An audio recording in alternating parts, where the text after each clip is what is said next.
and welcome back to the Doctor Who Marathon. I'm your host McEdam, and today we're going to be talking about the Fragile Yellow Ark of Fengress, originally written by Maurice Fahey and was adapted in audio form by Nigel Robinson.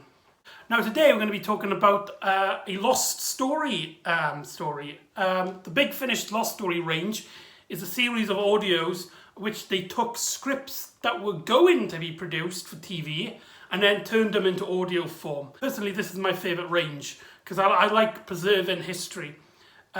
This story actually came in a First Doctor Lost Story box set where they adapted two stories by Maurice Fahey.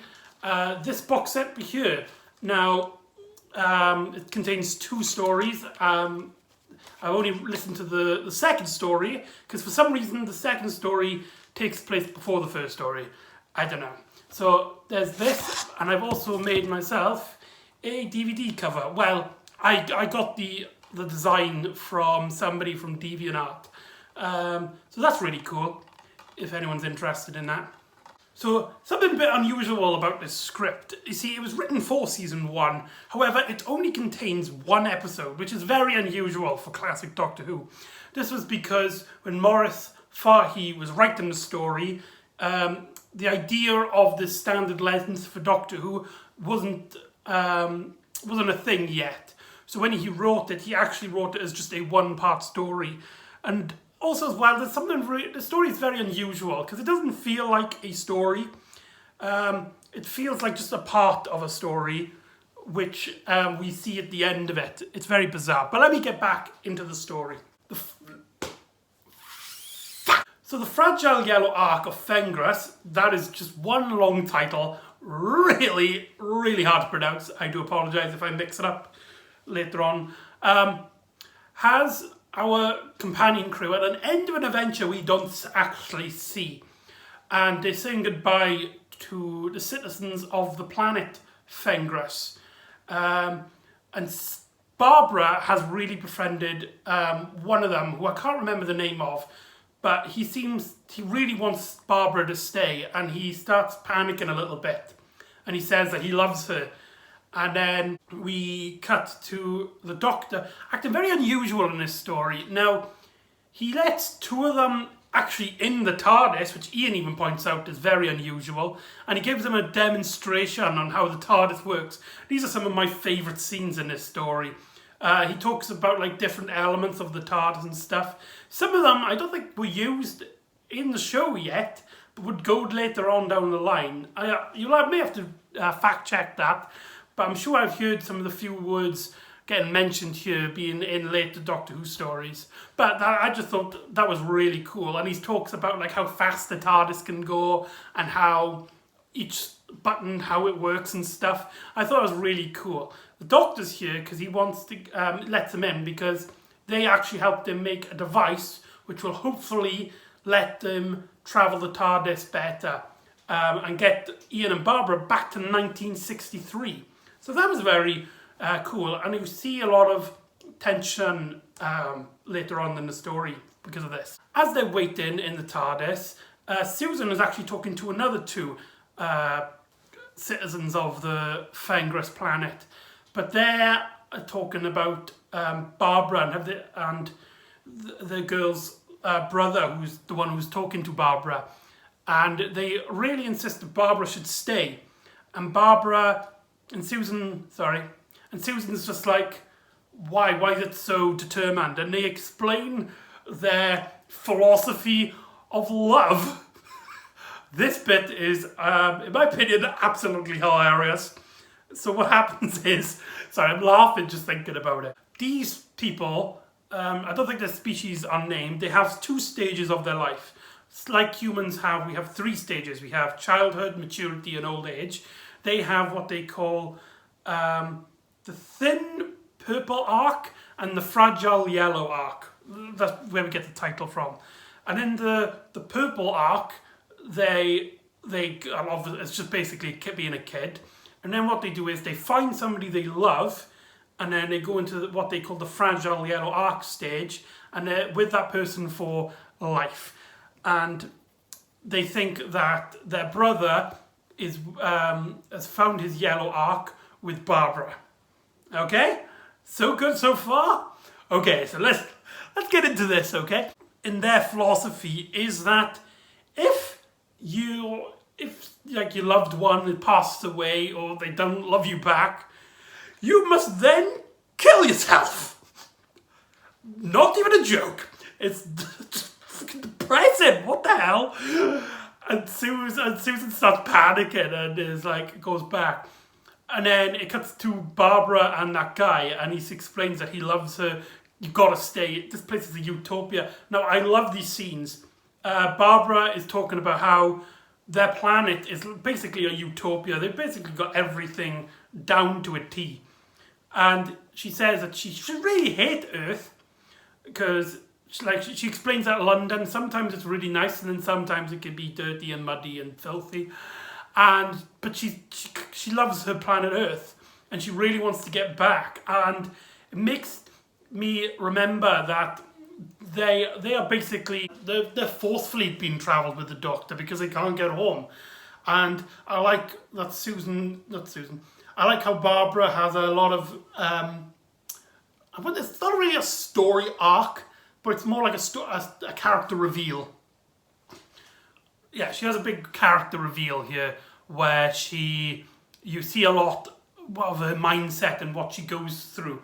And when we go back to the Doctor and Ian, now they have no idea what the hell is going on.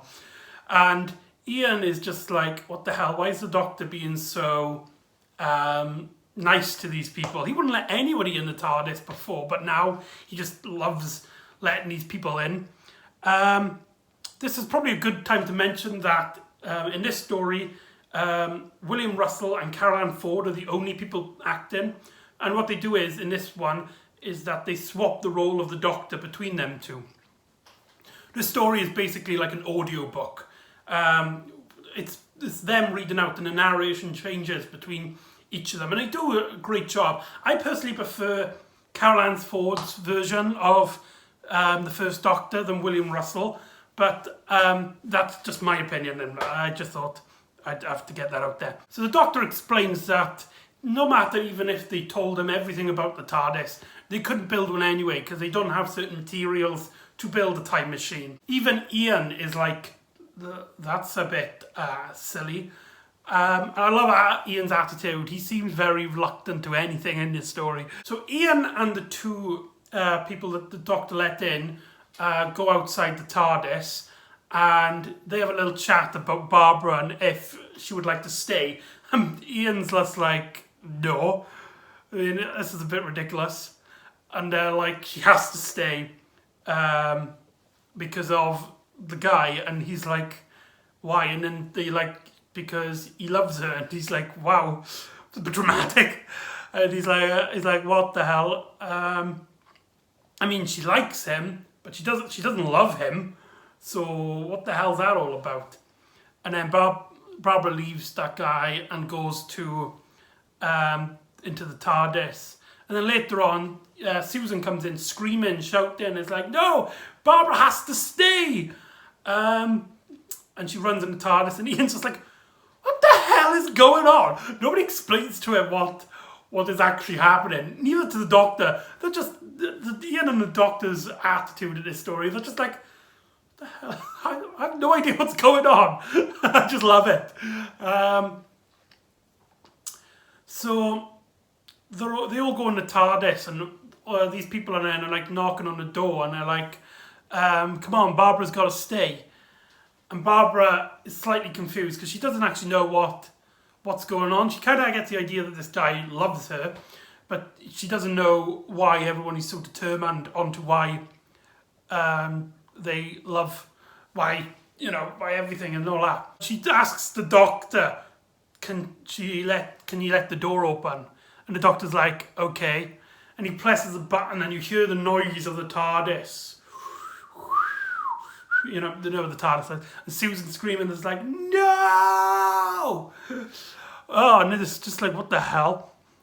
And then, so you're going to get this bit of sweet ending if they left it there. It was a pretty good story. I mean, it was a bit weak because it felt like it was just a little segment of a story. The character beats are very good here, but it just felt a little too short, a little too, not enough plot, if you get what I mean. It just felt like a little side story. Like if this story came out now, it would be sort of like one of those like prequel episodes that appear on YouTube for like 10 minutes. It didn't have like a big story. So I was, at the start of it, I was like, no, it was okay. I'm glad I listened to it. I like how Barbara has all these like character reveals in this story, and you do get the feeling that they are missing Earth in 1963. However, there's still one more scene we need to talk about. My favourite scene. Hooray! So as the TARDIS is travelling, they see on the scanner about the planet, and Barbara has it zoom up onto the planet. Now, what we get is the guy going on a boat, right? Going on a boat, and you kind of get the idea that like he's not going to be around for long. And then apparently they describe it as like he floated, as if like he's gone into space, but because of the angle of the sunrise, it looks like he's floating up. And then it's like Barbara couldn't believe it, but she could have sworn that he turned around, looked at her, and mouthed words, 3 words, which I'm presuming is "I love you," and then he explodes. And you got the sound effects. I was like, what the hell? That was dramatic. I was like, what the hell just happened? This guy. So let me backtrack what happened here. This guy met this woman, Barbara, probably for a short amount of time. We don't know how long they were on this planet. I would presume as equal as, say, they've been in Asia with Marco Polo or Marinus, you know, that kind of, maybe like a few days.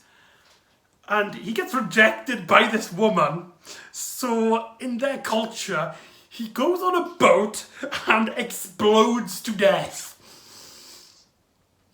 And that makes this gives this story a 10 out of 10. I mean, seriously, that is absolutely hilarious. I've never laughed when the credits rolled. I couldn't believe that's how they were going to end it.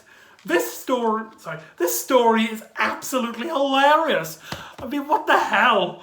But just strange. So anyway, so the end of the story has the Doctor try and get our TARDIS crew back to London 1963. Now, does he succeed? The short answer is no.